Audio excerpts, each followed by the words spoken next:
আরজিকর কাণ্ডে উত্তাল পুরা ভারত।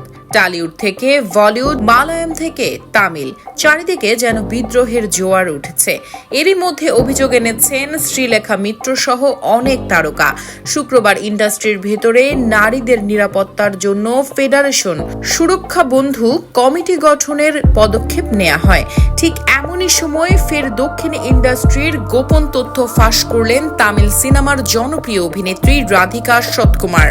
স্পষ্ট জানালেন কেরালায় সিনেমার শুটিং করতে গিয়ে তার তিক্ত অভিজ্ঞতার কথা এবং সংবাদ মাধ্যমকে সাক্ষাৎকার দিতে গিয়ে রাধিকা বলেন, কেরালায় সিনেমার শুটিং করতে গিয়ে তিনি জানতে পারেন যে সেখানকার মেকআপ ভ্যানের ভিতরে গোপন ক্যামেরা রয়েছে।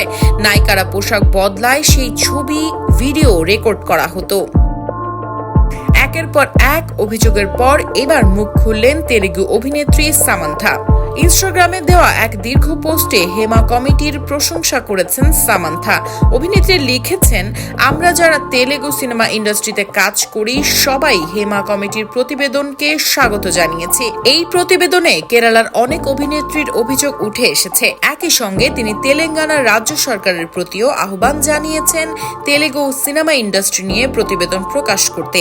এই আন্দোলনের প্রতি মুহূর্ত, প্রতিটি কণ্ঠস্বর যেন এক মূর্তিমান প্রতিজ্ঞা, যে সুরক্ষা ও ন্যায়ের আলোতে একদিন গড়ে উঠবে নতুন দিনের চলচ্চিত্র জগৎ, যেখানে কোনো নারী আর কোনো নিপীড়নের শিকার হবে না।